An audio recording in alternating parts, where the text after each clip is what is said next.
You are listening to Fantha Tracks. Because of the following special program, Wonder Woman and the Incredible Hulk will not be presented this evening.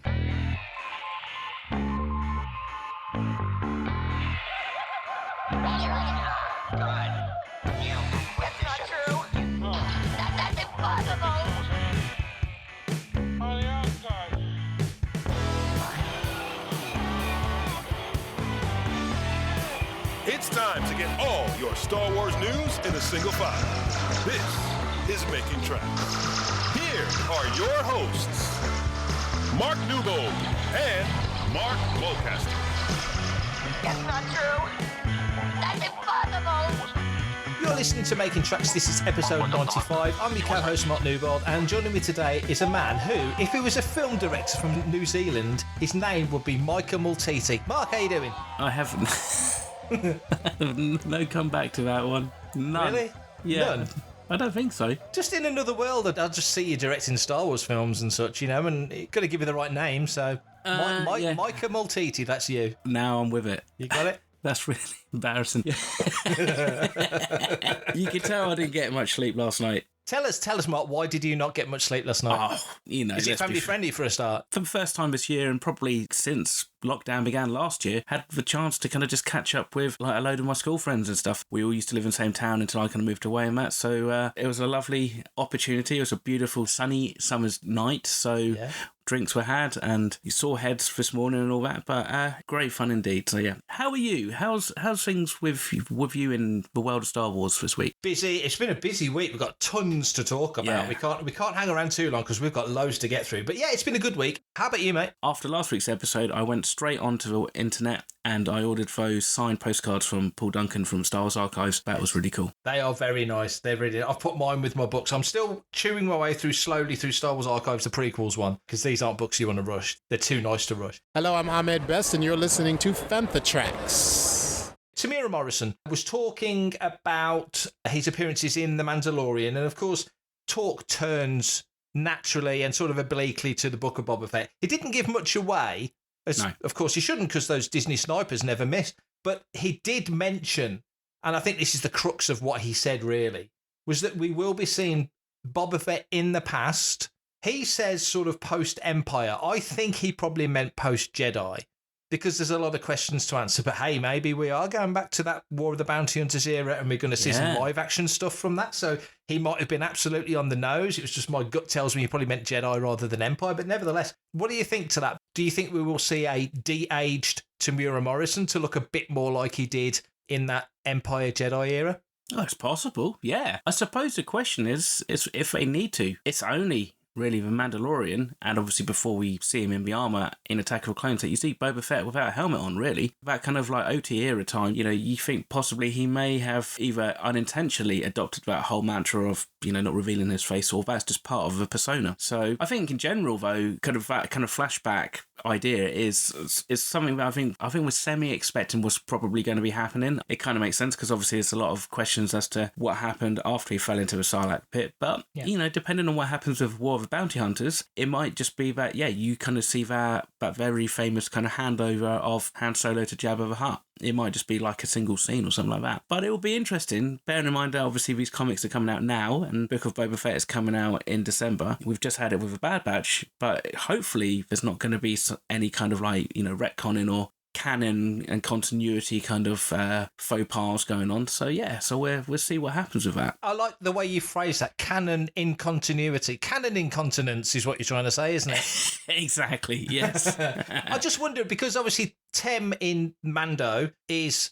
and I shall use the polite term, rather stout. A bit more to him, because you kind of assume that things happen whilst you're in the Sarlacc pit, and Boba Fett isn't the slim, svelte, you know, 40-year-old Jeremy Bulloch of Empire Strikes Back and Return of the Jedi, let's put it that way. And so I wonder whether, if you do see those flashback scenes, and of course you're seeing it in War of the Bounty Hunters in comic format at the moment, whether or not, you know, there's some alternate stuff happening there and you see Tem's face on a different figure, because obviously a lot's happened to the character. I'm not on about Tem as a man in the real world, because they did it the way they wanted to do it. What I'm saying is, if they didn't want him to be a bit more bulky, maybe they wouldn't have cast him, or they would have done something different. They would have put his head on another body. They were clearly happy with that visual of Boba Fett, because there's probably going to be some explanation in Book of Boba Fett as to what the Sarlacc did to him, how it affected him. We also saw an interview with him not that long ago. We talked about it on the show. He was in a gym and Tem was working out. So I think all of these things kind of factor together to make up a bit of a picture of the fact that life and time has changed him. And of course, we are literally 20 years past Attack of the Clones now. And Attack of the Clones is give or take 20 years before Empire Jedi era, there or thereabouts. So if you did see the helmet come off in that time period, it would look like Temuera Morrison looks now with the hair. The acid kind of scoured that off him and his hair wouldn't grow back and his eyebrows were gone and there's the scars and such. Lots of scope, isn't there? Lots of scope. And also, I think, just racking my brains, at least from what I understand speaking to people who live on Tatooine, dewback steaks are really high in fat. So the fact that he's been on Tatooine for all that time, he's probably had to eat a few Bamford steaks and some dewback steaks. So, yeah, it could just be like an in-universe dietary issue, for all we know. Unless somebody tells you, like now, today, you've got to stay in shape so that in 20 years' time, we're going to call you back for a single episode of a Star Wars TV series. You finish your time on Attack of the Clones and that, and you go on to other stuff, and life happens and everything else, and, you don't think about it. And I think, to be fair, actually, what they did with Boba and his costume change in The Mandalorian makes sense both in universe, but also I think it's quite flattering from a how to deal with these kind of changing actors in terms of body shapes and stuff like that as things go on. So rather than try and kind of force him to kind of look slimmer than he does and stuff, just to embrace the body that the actor's bringing. So I think it's quite a good positive thing to have done. Agreed. But either way, Book of Boba Fett's landing in December. I think everybody's excited about it. Can't wait. Totally can't wait. Hello, this is Sam Whitwer, and you are listening to Fantha Tracks.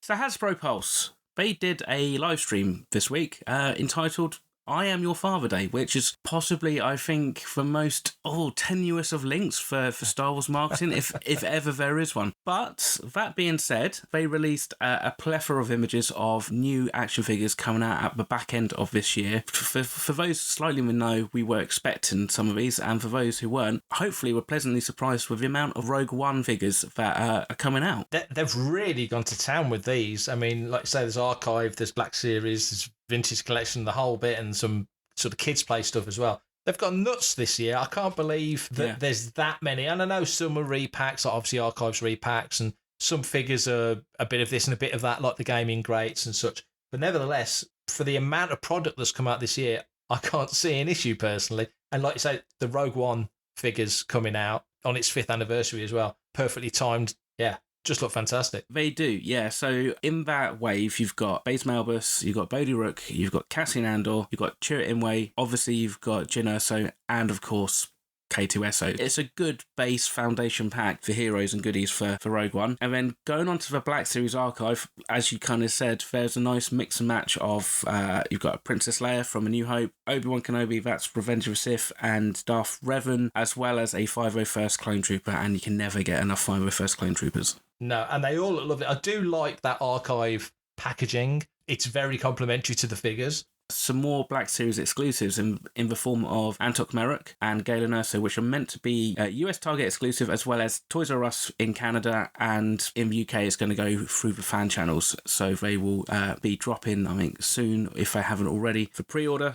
So look out for those at All the Cool Stuff, Savvy, Forbidden Planet, and where all decent Black Series figures are sold. We got 4 figures from the Vintage Collection, so that's, I believe, now up to wave 37. We've got Bo-Katan from A Mandalorian, Creel from A Mandalorian, and we've got Mithril from A Mandalorian, as well as a Rebel Hoth Trooper from The Empire Strikes Back. And, of course, we've got that Republic Trooper fan vault winner figure as well coming at some point. Yeah, beautiful figures. I had to order the Bo-Katan figure. I just think it looks fantastic. All over that one, definitely. Quite a nice surprise to actually see Mithril. He's kind of the closest thing we've really got in recent years, an ancillary character like we used to get a lot of with Power of the Force 2 and obviously the original Kenner figure range and from the Cantina. He's kind of more of a cool alien character, which will just kind of, I guess, if those who are going to take the Razor Crest out of its packaging and stuff and set up some nice dioramas will just help to give that a little bit more colour and a little bit more kind of depth and scale to that kind of like scene. Yeah, it's quite a cool character. Yeah, I think when our Razor Crest land, there's a conversation that we'll be having on the podcast, isn't it? Are you taking yours out the box, Mark? To open to not to open, indeed. Yeah. Hello, I'm Warwick Davis, and you're listening to Fantha Tracks. So whilst if he was an English-born UK film director, his name would be Micah Maltiti, the real Taika Waititi from New Zealand is talking about ongoing projects at the moment. And in the conversation, of course, because he's directing a live-action Star Wars film, the question kind of comes up, what's your next project? And he does say he doesn't know if it's going to be Star Wars, but he hopes it's going to be Star Wars, but there's lots of other things he's got going on at the moment. Bearing in mind we don't know anything about the show, about the film, that he's talking about Love and Thunder, which is wrapped, and says that it goes even more wacky and out there than Ragnarok, which blows my mind. And he's as happy with Love and Thunder as he's been with anything. And we have talked about this on the show before, about what kind of tone we think his Star Wars project will be. Do you think, well, first things first, do you think his next project will be Star Wars? He seems to be doing an awful lot of stuff. We've heard nothing about Rogue Squadron, so that seems to have gone quiet. And there is that schedule. It would appear that we're getting a Star Wars read like a trilogy in sort of 23, 25, 27. Do you think Taika's film will fit into one of those slots, or will it be like a Star Wars story as opposed to a saga episode where it'll drop in the even numbered years in this case? What's your gut tell you at the moment? If we're going to get Taika to do a Star Wars film, which it sounds like he's still on board to do, I kind of think that it would be something different. Obviously, he's done it really well with The Mandalorian, but I don't necessarily know if plonking him in the middle of a trilogy is necessarily the good thing if it's going to be a huge tonal shift, you know? For all we know, it could actually be a good course correction in tonal shift. But I kind of think that Taika's got the ability to kind of world build and possibly create something slightly different and unique without it feeling alien to Star Wars, which is kind of a bit of an oxymoron when you think about it. Yeah. So, yeah, but I mean, the fact that he's saying that he doesn't know, we've not heard anything from Lucasfilm and Disney that possibly it's the next film. I think it could still be, you know, a few years off. It all kind of comes down to his other commitments and how far along they are as well. And with some stuff, people can be quite open about what they're working on, and especially when we get into that mega multi-million-dollar kind of movie franchises and stuff like that, like Thor and what have you, that people tend to be a little bit more reserved and guarded as to what they're going to work on. So I guess we'll just have to wait and see. It really depends on what he's doing. I mean, I don't think he's going to be doing another Jojo Rabbit anytime soon. I'm really looking forward to seeing what he's doing, but I kind of, from a Star Wars fan perspective, hold my breath a little bit and have got a little pinch of salt to see if it's going to be good and if it's going to fit in or not. It is a funny one, isn't it? Because, you know, you look at Thor, the first two Thor films were what you would expect, and then Ragnarok comes out, and very much, to my mind, picked up on that Guardians vibe, that slightly wacky left-of-centre Guardians vibe. Yeah. And ran with that, didn't it? Yeah, it did. I think also the big change with Ragnarok is just the dynamic between Thor and Loki. And obviously Loki, his standalone series has come out a couple of days ago on Disney+.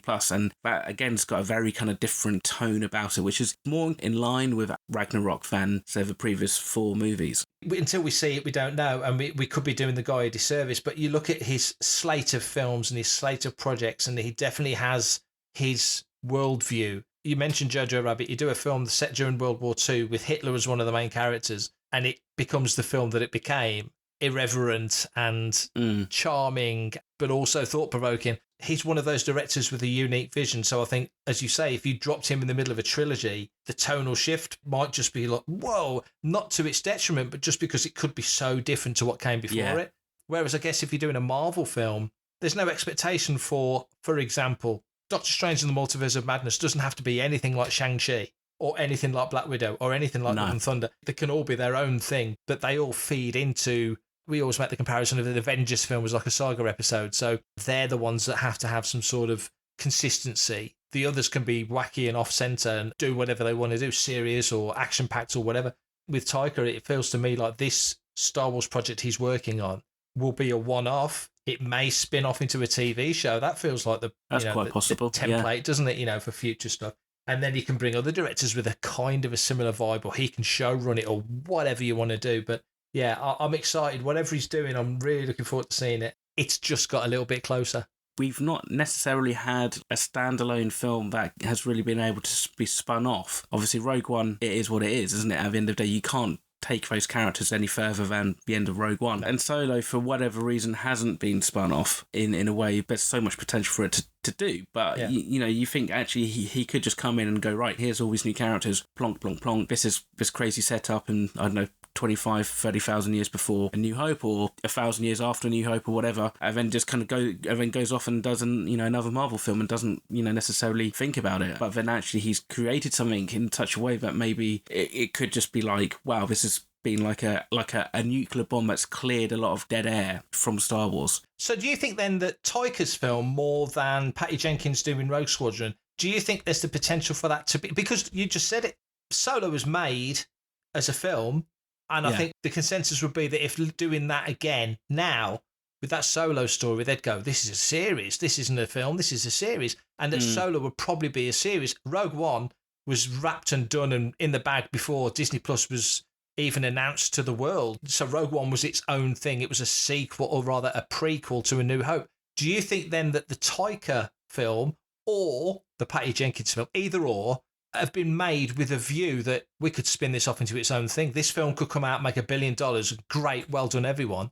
But then this time next year, check Disney Plus because there's a Rogue Squadron movie coming, or whatever Taika's thing is, there's a Taika series coming. Do you think that could be a potential? Oh, yeah, massively. Absolutely. Because, I mean, when you think about it, Star Wars is, for one franchise, I think every other franchise aspires to be. But I would imagine, similarly, like they might have a conversation about how can we merchandise this film. I'm pretty sure that before they greenlight a film, they're looking at how can we expand this? How can we turn Rogue Squadron into its own Star Wars franchise? How could we turn the Taika film into its own franchise? What are the crossovers? What are the things we could do with Disney Plus? What are the things we can do with gaming and online and stuff like that, and suddenly it becomes a bigger thing. Obviously, you've got to get the story, you've got to get the characters, and you've got to get the premise right first, but then these conversations must be happening either at a similar kind of time or early on, or at least, again, it might be part of the kind of almost the brief, so to speak, like, right, okay, Taika, we want you to go and create a Star Wars story from whatever you want to do, wherever you want to set it, but we also want to make sure that this is something that other people could potentially pick up in different mediums along the way.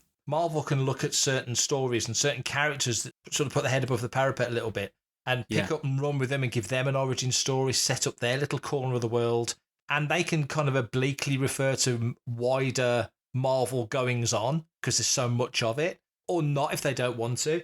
With Star Wars, I think they're caught between two stools in the sense of if they did a brand new Star Wars project, let's say the Patty Jenkins or the Taika Waititi film that spins off into a show, if they don't refer to wider Star Wars things, people go, where are the Easter eggs? Where, I don't feel connected to this. Yeah, where's the connection? If they make too many nods, which is a problem that The Mandalorian and The Bad Batch could fall into by making too many nods to other characters, bringing other characters in. Oh, this week we meet so-and-so, and that next week we meet so-and-so, and it's like, how big is this galaxy? There's also an alternate issue there, and also it very much depends on, more with Taika's, I like the way you're thinking. That logo of his that came out had that sort of Ben-Hur 1 million years BC kind of look about it. So my head's telling me that his stories are going to be set way before. We're going to go as early as we've ever gone into Star Wars with Taika's stuff.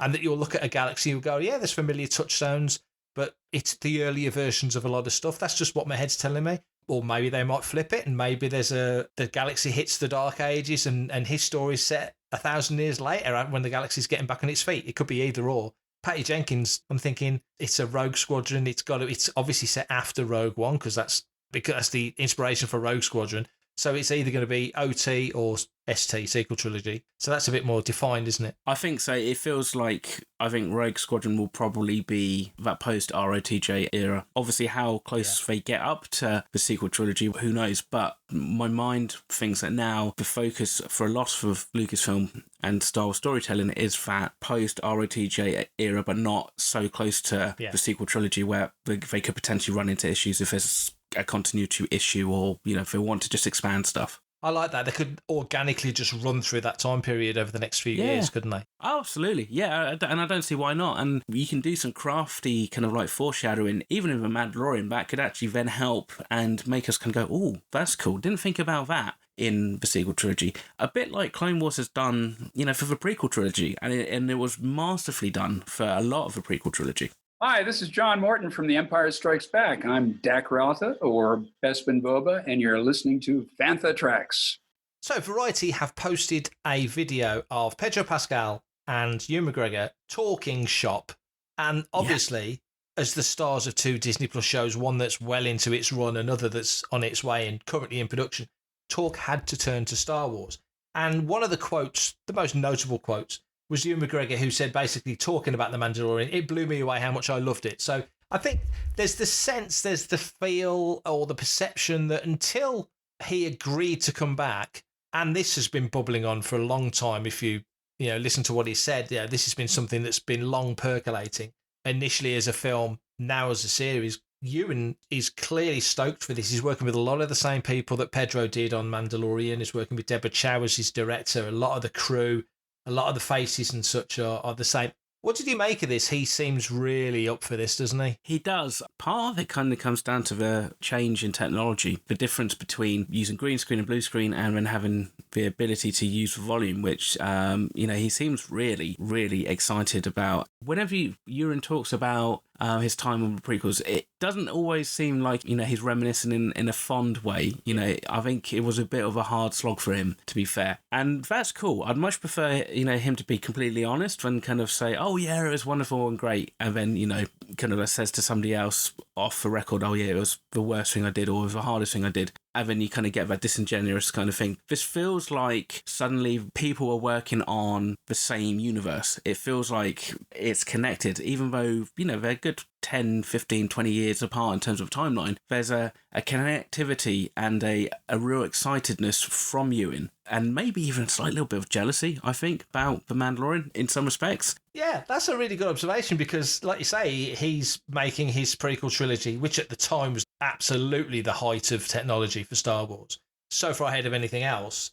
But he was making his film in front of drapes of blue and green and red, and, very difficult for an actor to conceptualise what you're seeing. I mean, you look at Samuel L. Jackson, who thrived with it. Yeah. You look at Christopher Lee, who seemed to look, I'm looking out at fields of stormtroopers, and, he loved it. When he came into Attack of the Clones, he'd already made the Lord of the Rings movies, so he was used to that at that particular point. And as an actor, you know what I mean? And certain actors can just use their imagination in that way. But for Ewan, who was far more involved in those films than anybody else, it would be kind of draining. Another room of green, another room of blue. So, like you say, there's a picture of Ewan, Liam Neeson, Samuel Jackson with the original Yoda puppet. And McGregor says, about Grogu, was he on set? Was he a puppet? I had a Yoda puppet and it was amazing. But then later on, it was CG and it wasn't as good. We all have our opinions on that original Yoda puppet compared to what they did. That's what I found really interesting, because you think, well, actually, I think everybody generally was, from a fan base, was really excited and happy to see a CG Yoda. Bearing in mind, we kind of got that, I think the best term that's been used to describe the episode 1 Yoda is a catcher's mitt. I can remember even seeing it, I think, in some promotional material, and just kind of going, what?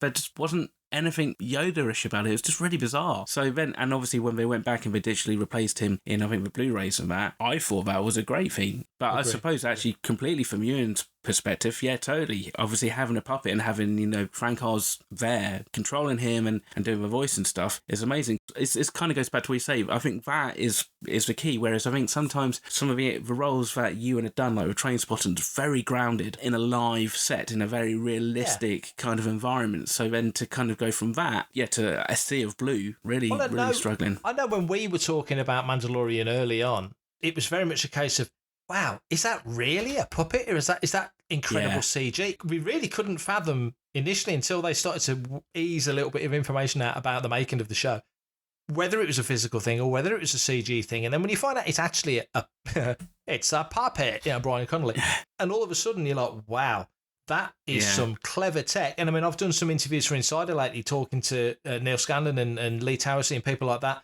especially to Lee, because doing the droid stuff, about how the gears and the mechanics and the motors, they start off on Force Awakens and they're basically using stuff out of remote control cars, which was like the industry standard. You get to Rise of Skywalker and all of a sudden they're making mini motors, they're making tiny mechanical things that fit into helmets or masks or fit into animatronics. And then you look at what Legacy have done with Grogu and miniaturized that. It is fascinating how they've been able to do it. And I think what Ewan's looking at, he's thinking, well, my Yoda was a guy had his hand up its arse. Your Yoda, you're holding it and it's doing stuff and and it's interacting with you.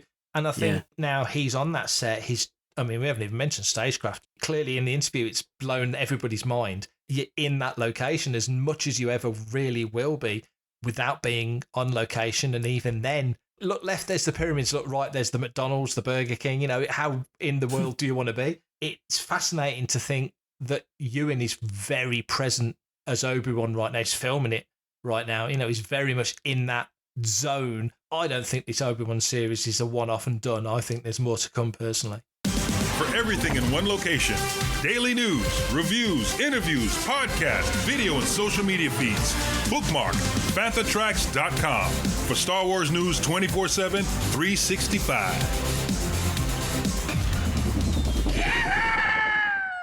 So, Mark, we have got another listener's question. We've been very much spoilt the last couple of episodes. We've had some great questions come in. We took a couple last week. We've got another one today. This is from @RuleTheGalaxy SW. The guy sent in a question.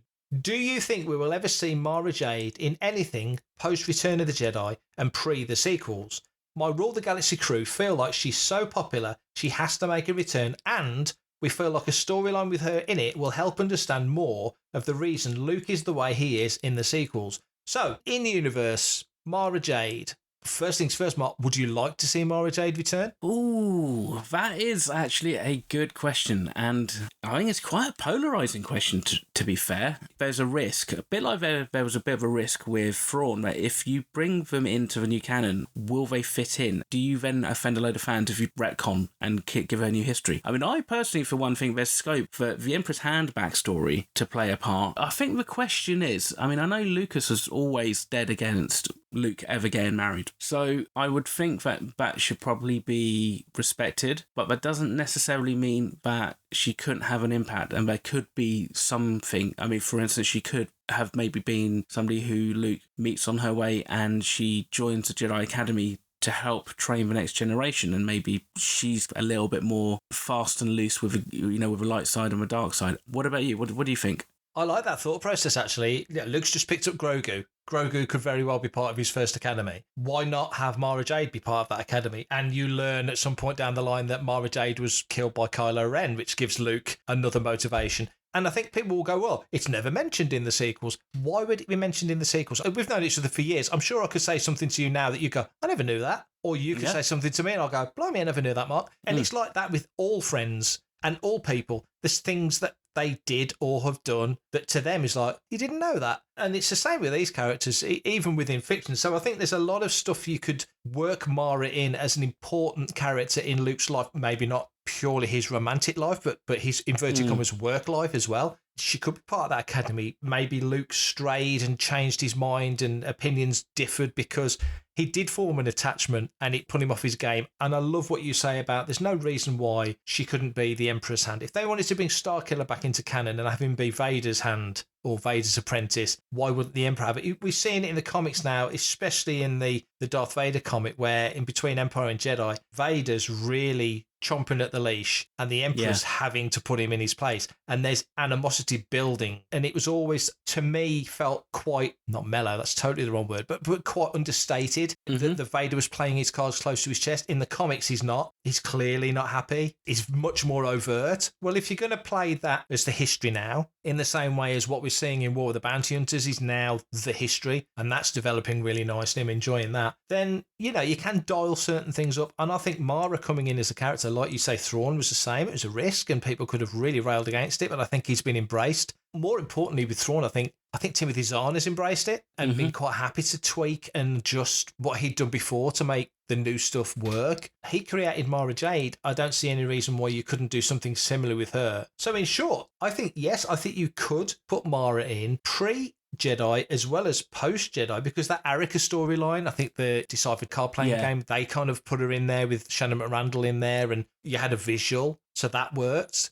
She'd done stuff in the underworld with Talon Card. Then she's the Emperor's Hand. She's a character that moved through a lot of phases. There was the involvement with Lando, then there was the marriage to Luke, then there was the kids. Just a lot of stuff happened to Mara. And people forget, in the 90s, when you looked at popular Star Wars characters, Boba Fett and Mara Jade were right at the very top of that list of most popular characters in the 90s. And I think Dave Tree says it a lot. The 90s is the forgotten decade of Star Wars. I think it was one of the most interesting decades. There was so much going on. The galaxy unfolded in a lot of ways in the 90s because you had Dark Horse doing stuff, you had Bantam and then Del Rey doing stuff. It was a real fertile period for Star Wars, and I don't see why they couldn't bring it back. You think there's a way, don't you? I totally think there's a way. I think if there's a will, then there's definitely a way. There's always that risk of you've got to be true to the character and not necessarily you need to be true to legends. The 90s, for me, that was my first decade as a Star Wars fan. That's where I basically fell in love with Star Wars, started collecting, and was right at the forefront of consuming all this stuff as it came out, and so all those stories and, the stories of Mara and stuff like that, they're quite dear to my heart. So then there's that conflict of like, do I actually want to have those stories, for lack of a better term, overwritten? But then it's like, only then if it's going to be something that's worthwhile. And I think if there's stuff that actually you could then reinforce that Luke Skywalker character that we see in the sequel trilogy because of stuff that happens either with Mara or because of Mara, then that's not necessarily a bad thing. And just because we don't necessarily see it in that short time span of the sequel trilogy doesn't necessarily mean it hasn't happened, because it was 30 odd years. There's a whacking great big time, and we talked about this before. There's so much scope to develop that Luke story, and it's just such a shame that they just don't seem to be willing or confident enough at this time being to kind of want to go back and actually start using Luke beyond what they used him for in The Mandalorian, to maybe kind of develop his backstory so that when we do see him at the end of Force Awakens, we know a ton more, and then we know exactly why he feels the way he feels, even more so than actually what we gleaned out of The Last Jedi. I do think sometimes Star Wars as a whole, they want Star Wars to evolve beyond the original trilogy. And we've had the sequel trilogy, and now it feels like it's been left alone a little bit. I sometimes wonder, Mark Hamill's, what is he, pushing 70 now?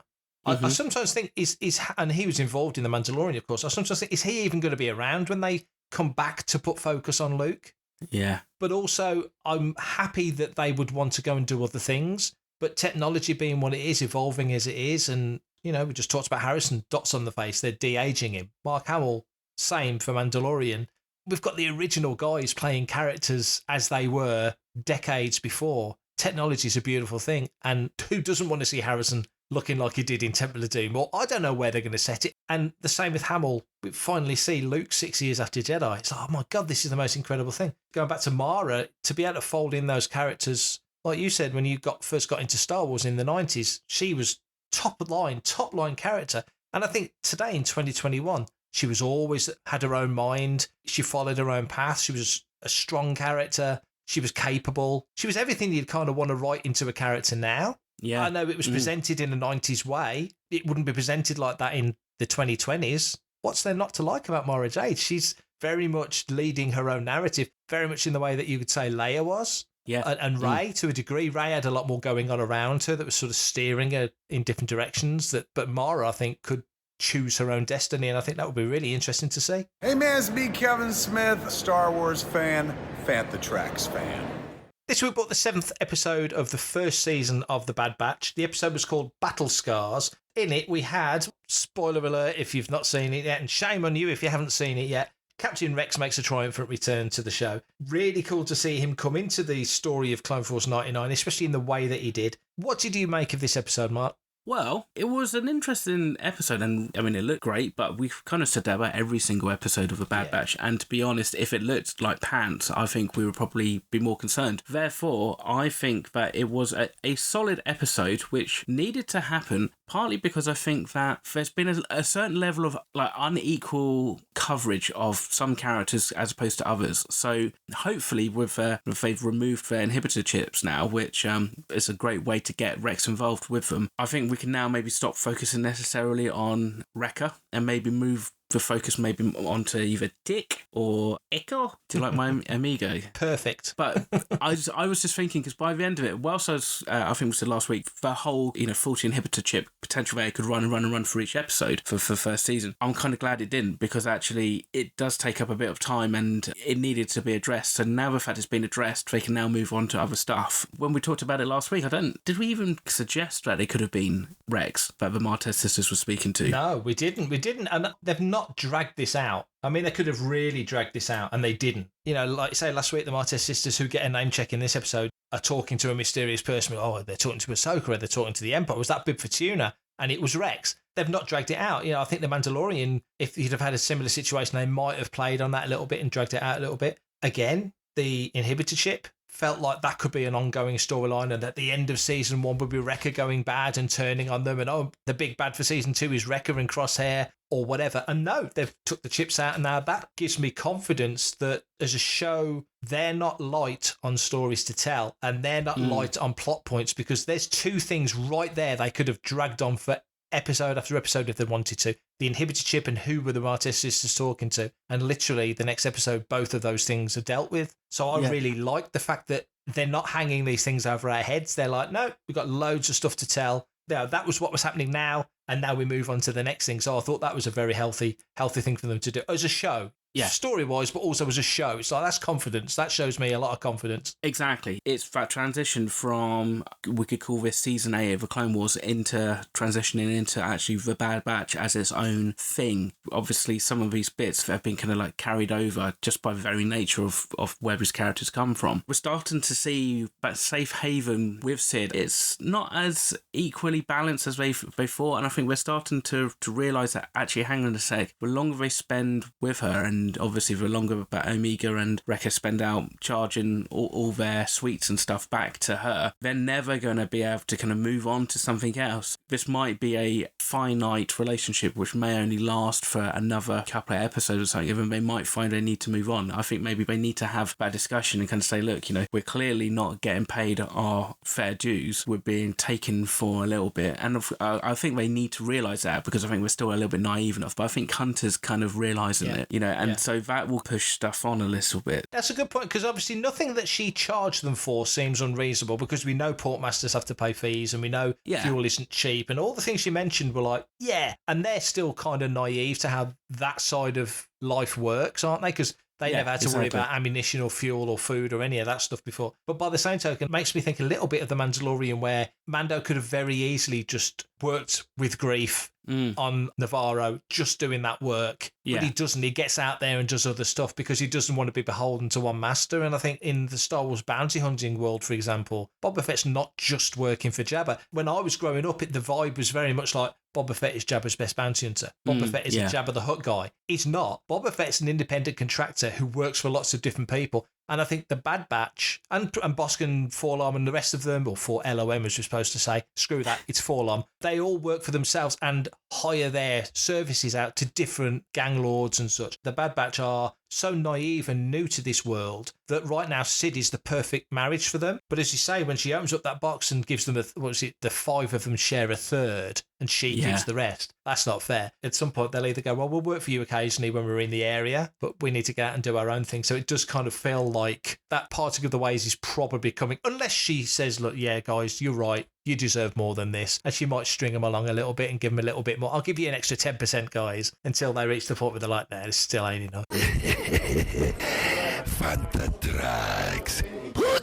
It was really cool to actually see an on-screen version of Bracca, the Junk World planet, which I was really excited to see, because that was, I think, first mentioned in Resistance Reborn, and then it was on Jedi Fallen Order, the computer game. That whole kind of story of them, having to get the chips removed and stuff, it is, again, was a bit like last week's episode. It wasn't anything kind of super exciting or new. I think it's just kind of setting the ground for the next phase of storytelling with them, which I'm assuming anyway that when the Empire kind of comes down on them at the beginning of next week's episode, which is basically what I think's hinted at, that's when we're going to see a re-emergence of Crosshair. Yeah, I think you're right. I mean, just stepping back a second to what you said there, I agree in terms of the story. There's nothing, if you wrote this plot on a bit of paper, it's fairly pedestrian. Yeah, there's nothing, they come across a creature that's a bit like a dying ogre, and the chip scene, we've kind of seen that in the Clone Wars before, the scene with Sid, sort of kind of diddling them out of their money. There's nothing particularly unique. But that being said, this was one of my favourite episodes, because I think they're playing it right in the sense that, one,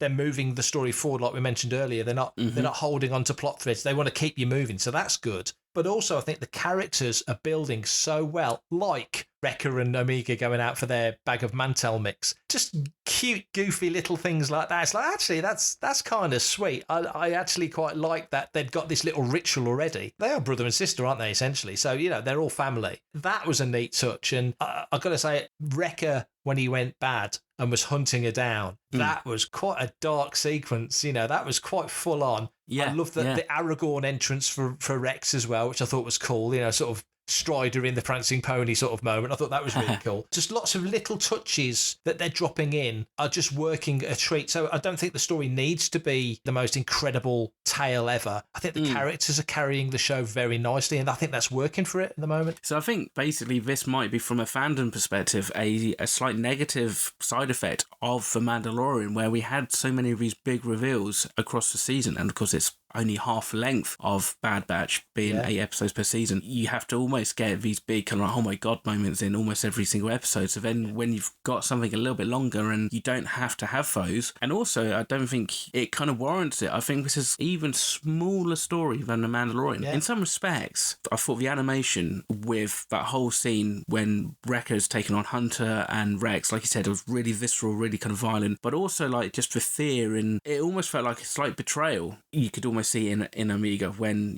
she's kind of like realizing that she can't kind of almost get through to him. Those two are in a really good place. I'd really like to spend a bit more time. I think maybe with Echo Tech, I don't know, he just seems a very easy kind of character to understand, but I think Echo, because of what he's been through, I think there could be such a lot of interest in depth and scale where we could kind of discuss about him and then seeing how that kind of things affect him as things move on. Yeah, I definitely agree. I think Tech is the most lightly sketched of the characters, isn't he? He could do with some more definition, but his role in the team is the most clear, really. He's the tech guy, he's the smart guy, is the, what was it, one of the characters calls him Goggles, I think Sid calls him Goggles. Yes, Sid calls him Goggles. One thing that worries me, I'm curious to see what you think, is that, this episode it's Captain Rex, and last episode it was the Martez sisters, the episode before was Bib Fortuna, the episode before that was Fennec Shand. We are week on week seeing, inverted commas, guest stars, and because you have a name coming in, I don't know who's coming in this week, if anyone, but hopefully no one, I want to focus on this team of characters meeting new people, charting their own path. Is it a good thing that you see them interact with other characters to fill in the bigger story? Is it going back to that bugbear of how big is this galaxy? They keep bumping into people that they, and by extension we know. Or would you rather they were doing their own thing, making their own contacts, meeting new people, going to new places? I don't mind going to planets we've been to before. It's fascinating to see more of Ord Mantell and places like that. But would you like to see them meet more new people and not have so many inverted commas guest stars turn up? Yeah, I think that's probably a good thing to happen, really. I was pleasantly surprised, but still surprised that they did cut to the chase when it came to Rex, and Rex just kind of comes in, explains his relationship to the Martez sisters, and so again I think that all that starts to tie him in with Ahsoka and them, I think a little bit more, and also this growing kind of sense that actually Hunter needs to decide what he's going to do with everybody, and Rex kind of says you've got to pick a side, and it's what the Martez sister said like last week as well. There's a fight coming and you won't be able to stay out of it, so you're going to have to pick a side, and I think clearly they're not going to be on the Empire, so I think maybe what we're going to see will be some kind of slowly inclusion into the Rebel Alliance, whatever that is at this point in time.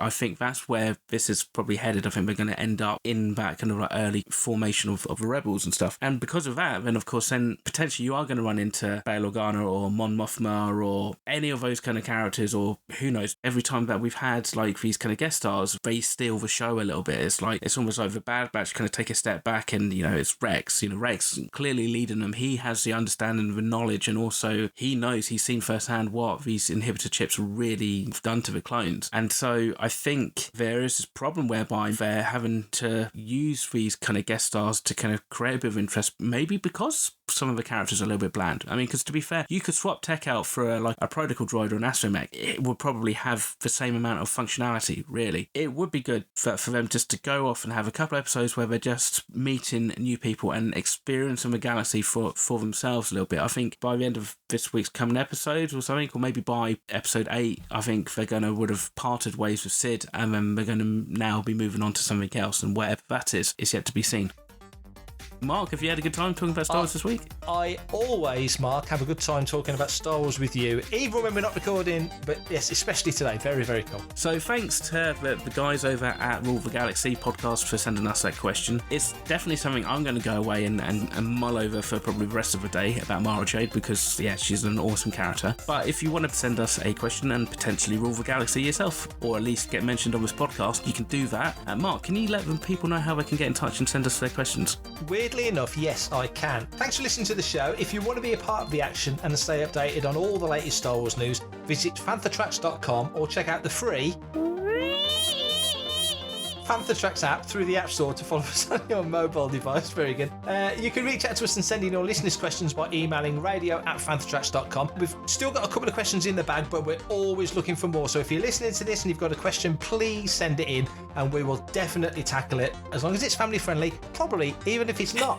Comment, like and share on any of our social media feeds @Panthertracks, and be sure to subscribe. Leave a review, preferably a 5-star one, on Amazon Music, Audible, Apple Podcasts, Google Podcasts, Spotify, or your podcatcher or smart speaker of choice. And as always, thanks to James Semple for composing the Panther Tracks intro, Adam O'Brien for our Making Tracks opening music, and Mark Daniel and Vanessa Marshall for our voiceovers. Now, remember, tune into Good Morning Tatooine. It's live Sunday evenings, 9 o'clock UK, 4 p.m. Eastern, 1 p.m. Pacific. It's on Facebook and YouTube. It was back this week. If you listen to this now, you might have seen me talking with Brian on the latest episode, talking about all the latest news, all sorts of stuff. So check out Good Morning Tatooine. We do embed it on the site, so you can always catch up with it on the site. And before we roll out of this one, Mark, I just want to give a shout out to James Burns, my old compadre over at Jedi News. He was 50 on Sunday the 13th, so happy birthday, James. Hope you had a great day. Happy birthday, James. Thanks for that, dude. Everybody else, thanks for listening. Stay safe, wear a mask, get vaccinated, and of course, may the Force be with you. Coming up next on Fantha Tracks Radio, it's another episode of Making Tracks.